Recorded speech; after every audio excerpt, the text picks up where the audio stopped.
Vamos apresentar agora, em nossa sala interativa do projeto Saúde e Homeostase, o sistema cardiovascular, tendo como integrantes Ruane, Miriam, Amanda, Nadir, Gabriel, N, Jéssica e Carol. Nossa, existe um vídeo escondido no título, que contém um assunto de bioquímica, apresentado por Ruane e Miriam.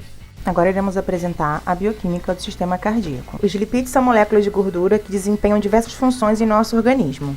No sistema cardíaco, possuem função energética, estrutural e também atuam melhorando os fatores hemodinâmicos, como a pressão arterial, enchimento diastólico do ventrículo esquerdo, frequência cardíaca e função endotelial.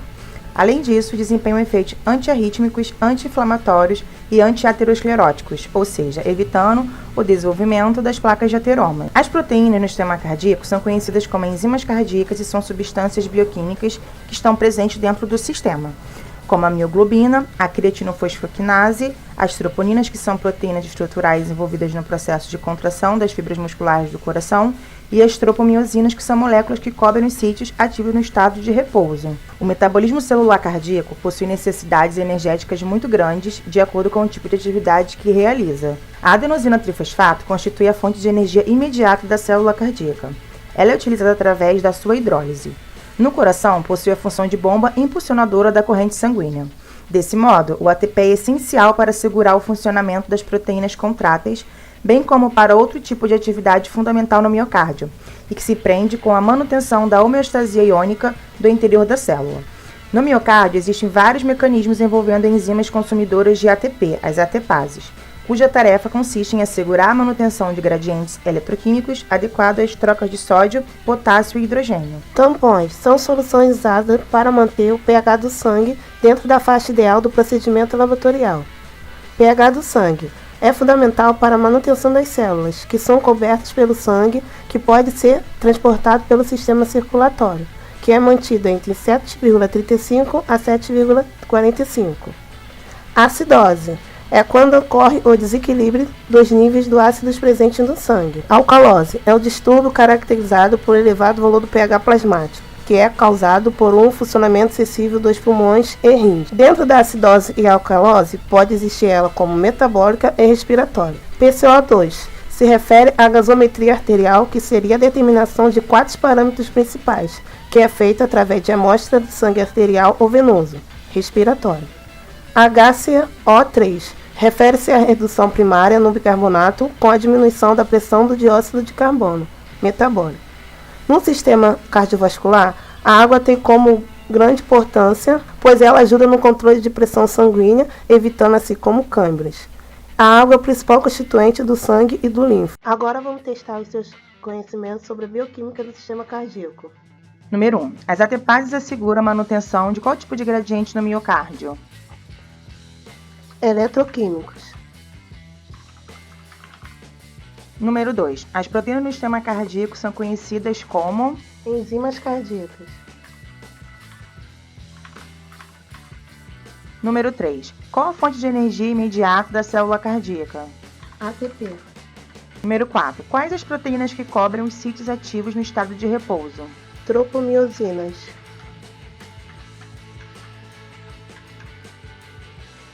Que vídeo mais interessante sobre bioquímica, mas eu acho que encontrei outro vídeo escondido. Agora falando sobre biofísica, sendo apresentado pela Amanda e Nadir. Agora vamos apresentar a biofísica do sistema cardíaco. Na mecânica, o sistema cardiovascular, como o circuito hidrodinâmico da corrente sanguínea, é integrado por uma bomba quadricameral, com 4 válvulas unidirecionais, uma rede de dutos de diversos calibres e constituições distintas. É um problema da eletricidade, uma vez que graças a ela que a bomba, o coração, é acionada e controlada, a superbomba. Ao contrair-se, exerce pressão sobre o sangue contido nas câmaras, compelindo-o ao movimento. Cada vez que pulsa, não se contrai por inteiro, numa sequência ordenada de eventos de contração e relaxamento, de extensão, de partes correspondentes às câmaras atriais e ventriculares. As forças desenvolvidas nas contrações são controladas pelo sistema nervoso autônomo e dependem das propriedades físico-químicas das fibras musculares das respectivas regiões. A atividade funcional integrada do coração depende de propriedades físicas que determinam sua autorritmicidade, condutividade e contrabilidade. São estas propriedades que definem a sequência das etapas do ciclo cardíaco. O coração dispõe de regiões com tecidos de morfologias próprias. A autorritmicidade é determinada pelos marcapassos, são aqueles que geram a partida dos estímulos elétricos. O feixe de His e a rede de Purkinje de tecido especializados encarregam-se da condutividade, garantindo a transmissão desses impulsos elétricos. Lei do fluxo sanguíneo. Estabelece que o fluxo através do tubo depende da diferença de pressão de uma extremidade à outra, do comprimento L do tubo, do raio R do tubo e da viscosidade N do fluido. O fluxo varia inversamente com o comprimento e a viscosidade. A descoberta foi relacionada à dependência da taxa de fluxo com o raio do tubo, pressão e velocidade ao longo dos sistemas. Considerando a bomba esquerda, podemos verificar imediatamente que a sístole atrial ocorre antes da ventricular. A pressão no átrio é menos acentuada que a da pressão no ventrículo, enquanto esta última sofre uma variação da ordem de 100 a 110 milímetros de mercúrio entre o início da sístole e o seu pico, atingindo o valor máximo de 120 milímetros de mercúrio. A pressão atrial sofre uma variação da ordem de 5 milímetros de mercúrio, com o máximo em torno de 10 milímetros de mercúrio. A pressão na aorta é sempre mais alta, variando acima do patamar de 80 milímetros de mercúrio, e no pico da sístole ventricular acompanha a pressão nesta câmara, chegando ao máximo de 120 milímetros de mercúrio. Considerando agora a bomba direita, verificamos que, igualmente, o pico da sístole atrial ocorre antes do da ventricular. O comportamento da pressão no átrio é também muito menos acentuado que o da pressão no ventrículo. Enquanto esta última sofre uma variação na ordem de 25 a 30 milímetros de mercúrio, entre o início da sístole e seu pico, atingindo o valor máximo de 30 milímetros de mercúrio, a pressão atrial sofre uma variação menor que 5 milímetros de mercúrio, com o máximo abaixo de 5 milímetros de mercúrio. Agora vamos testar seus conhecimentos sobre biofísica. Superbomba. Pressão. Eletricidade. Moisés-Willy. Incrível a biofísica. Achei outro vídeo falando sobre anatomia, apresentado por Gabriel Iene. Apresentamos a vocês Anatomia do sistema cardíaco. o coração é um órgão muscular, onde sua divisão é conhecida como ápice, base, mais 3 faces. Externo-costal, diafragmático e pulmonar. A base é formada pelos 2 átrios, direito e esquerdo, Sua cavidade é dividida em 4 câmaras. 2 átrios e 2 ventrículos, situados à esquerda e à direita. Os átrios são responsáveis por garantir o recebimento do sangue no coração. Já os ventrículos são responsáveis por bombear o sangue para fora do coração. O coração possui algumas fibras condutoras que auxiliam e participam do processo de impulso. São elas As vias condutoras interatrial e intradural, os feixes de His, os ramos dos feixes, os ramos subendocárdios, conhecidos como fibras de Purkinje. o átrio direito recebe sangue pobre em oxigênio, tanto pelas veias cava superior quanto inferior.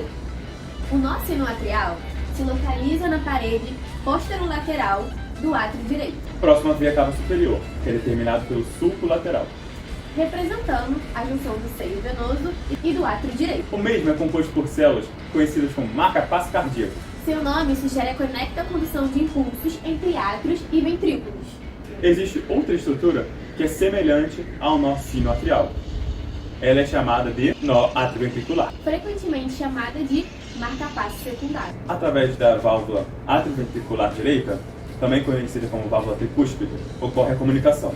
Ou seja, Que é a passagem do sangue para o ventrículo direito pela válvula pulmonar para o pulmão, com o intuito de alcançar os alvéolos pulmonares pela artéria pulmonar.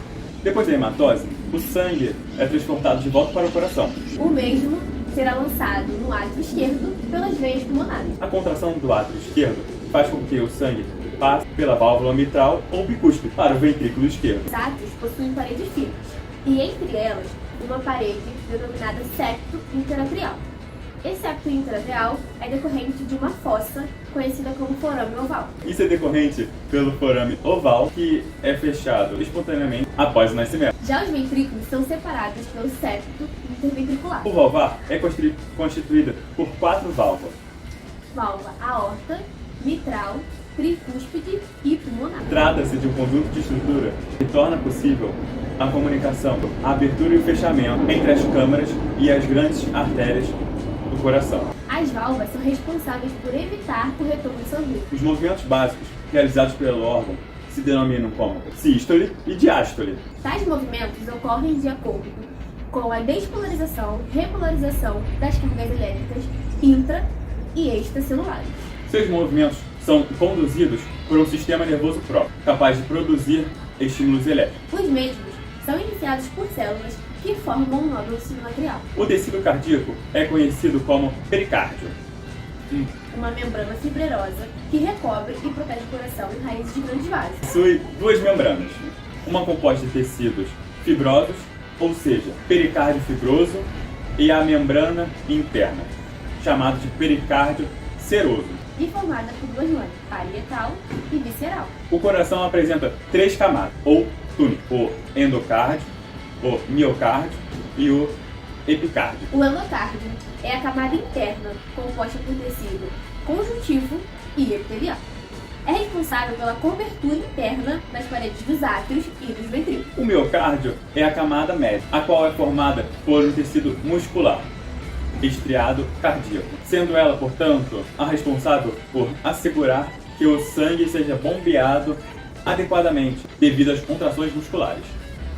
Ela é a camada mais espessa do coração. Epicárdio é a camada mais externa nele, que se acumula a camada de tecido adiposo, que geralmente envolve o órgão.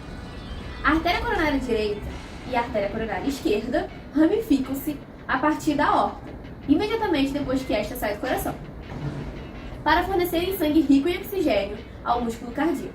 Essas duas artérias ramificam-se em outras artérias que também fornecem sangue para o coração. Circulação coronária é a circulação do sangue nos vasos sanguíneos do músculo cardíaco, miocárdio, conhecido como artéria coronária. Os vasos que removem o sangue desoxigenado do músculo do coração são conhecidos como as veias cardíacas. E agora vamos testar seus conhecimentos. Vamos para o jogo então. Esse primeiro aqui é o átrio esquerdo. Número 2, miocárdio.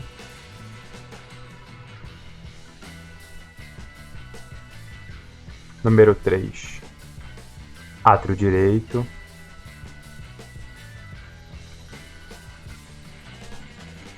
Número 4, veia cava inferior. E número 5, ápice do coração.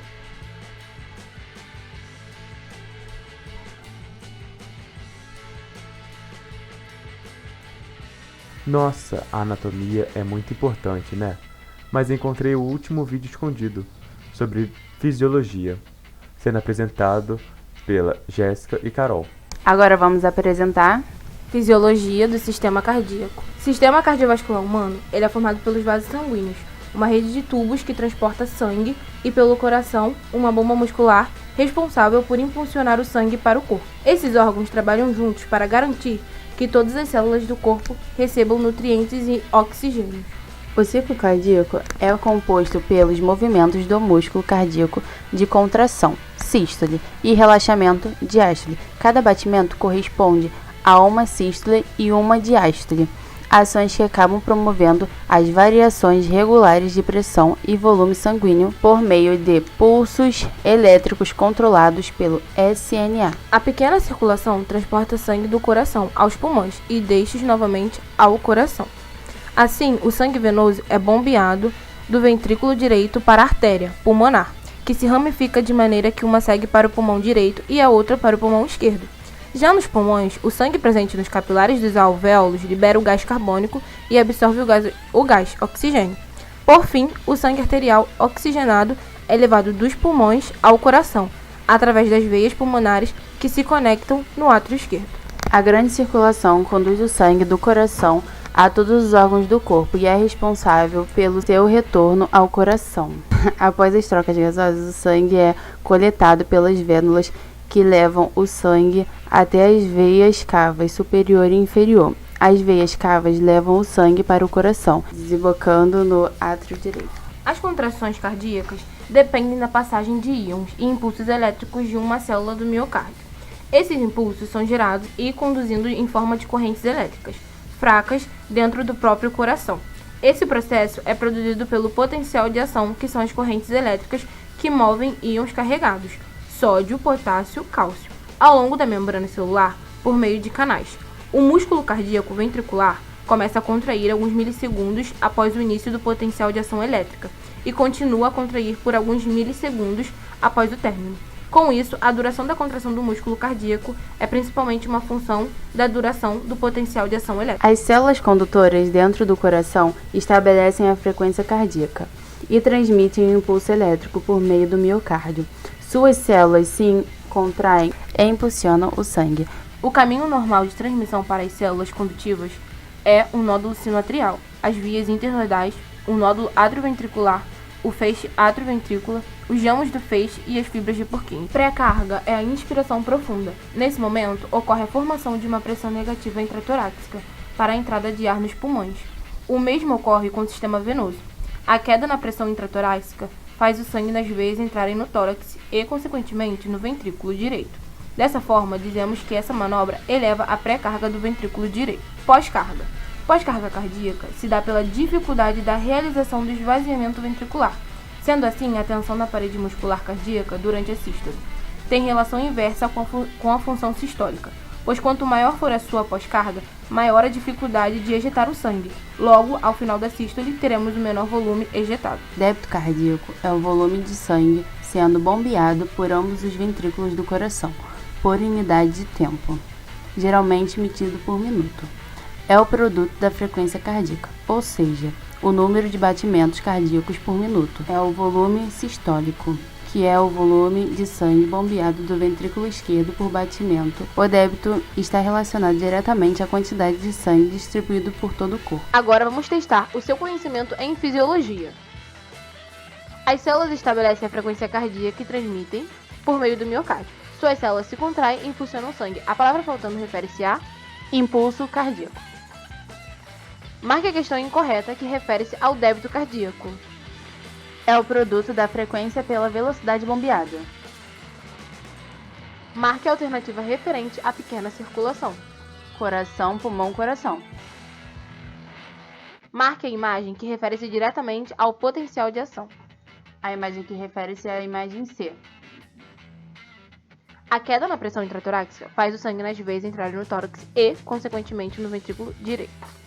Dessa forma, dizemos que essa manobra eleva a pré-carga do ventrículo direito. O que determina a pós-carga? Resistência vascular periférica. Muito obrigada pela colaboração de todos. Finalmente, entendemos um sistema muito significativo para a homeostase do organismo. Incrível o quanto podemos aprender mais.